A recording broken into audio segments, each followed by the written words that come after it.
Hi, this is Andy Frith from a Sheffield Advanced Motorcyclist with Mikko Nieminen on a Masters mentoring ride. That clip there was just unnecessary indication of a left-hand turn because we've got an arrow in the road and we're on the way from Dinnington to Sheffield. And I've just got this clip here just to show you that predominantly you're maintaining a central position and not taking account of the safety position. Again, left-hand signal and an arrow that we don't need. And in this early part of the ride, moving your bike around a lot rather than splitting the hazards smoothly.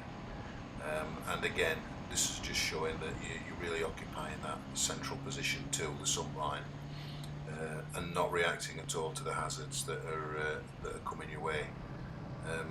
You could have pushed over left much more on these oncoming when there's no hazards on the near side. So you're trying to slow ride up to the roundabout here. We've got oncoming traffic and you've got a bit of a wobble on your bike.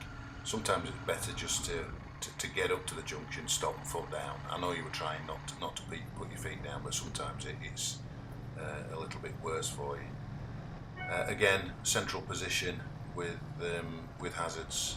So here we should be with oncoming traffic moving well into the position one, another foot or two. We did discuss this on debrief, and certainly your ride improved as we progressed through. We're on intercom, and I was able to start telling you to move over, which you did, and it greatly improved. On the Mosborough bypass here, you're sort of like splitting the lanes, a little bit undecided of which lane to take here. Nothing coming on the roundabout. Eventually you plump for the offside, which was the correct one, because looking ahead we've got to overtake that white hatch back there. This was coming up to the parkway. Again, you've got a clear indication of a left-hand turn lane, so no need for the signal. Everybody should appreciate that you're turning left. But I wonder whether it was the correct lane to pick, because you knew that we were going onto the parkway. So the offside lane would have been the one to be in there, because we have to get across that to affect the move onto the slip road on the parkway. On the parkway now, coming up towards Sheffield, we've got a clear lane in the offside, and this is all down to advanced planning, so we're getting stuck behind these stationary vehicles. We could have done them all by an early move into that offside lane. See, the red cars decided to go around.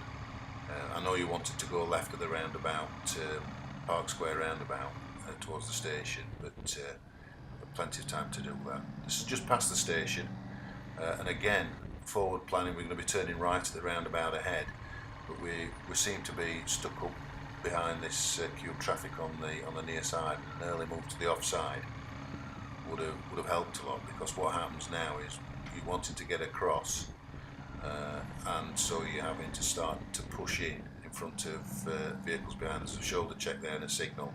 All that could have been avoided by an early position towards the offside. On St Mary's Road now, and again, very often when we're going straight ahead, good idea to take up a central position or an offside position, because it just gives you a little bit more flexibility. There you took up the near side lane going straight ahead, which was not incorrect, but we know that you're probably going to have to come over at some stage, so there you go. Whereas an offside position all the way through would have been fine. This is just coming off Ecclesall Road roundabout, in the correct position. The car moves over for you, but then we seem to just sort of like stick around 30 miles an hour, and we could have had him a lot sooner. I don't know whether it was because you were unsure or what. Eventually we cracked on, and there's 40 miles an hour, and off we go. Good filter this.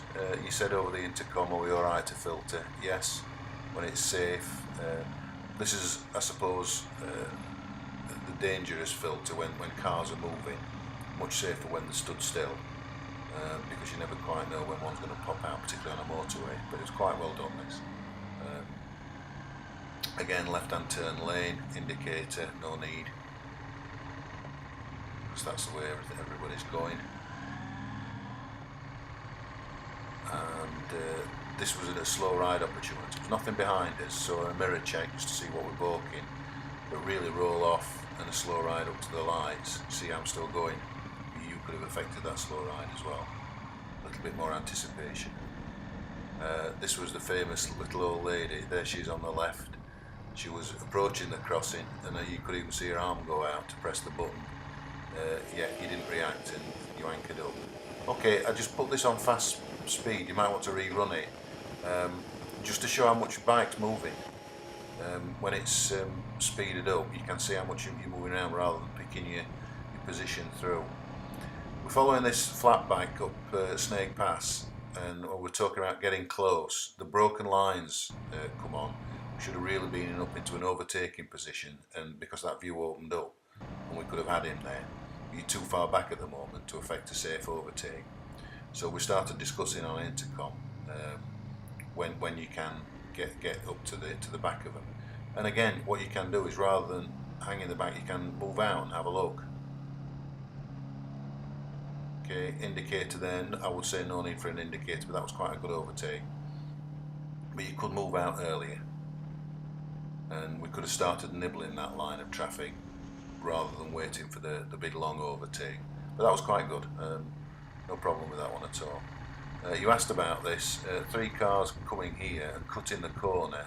You said if you were on your own you would have been in an offside position ready to do this car, but it might have been a little bit dangerous there. This was quite a good overtake, although steady. I think I would have preferred it if you'd have just really maximised the speed limit. We're out there quite a long time, no real problem, driveway on the right there. I think I would have preferred to effect that a little bit quicker. And again, another example of the possibility of when we can do overtakes. There, look, if you'd have been up to that vehicle, anticipating the broken lines, we'd have been past that one without a shadow of a doubt, and we tended to sit behind them quite a while.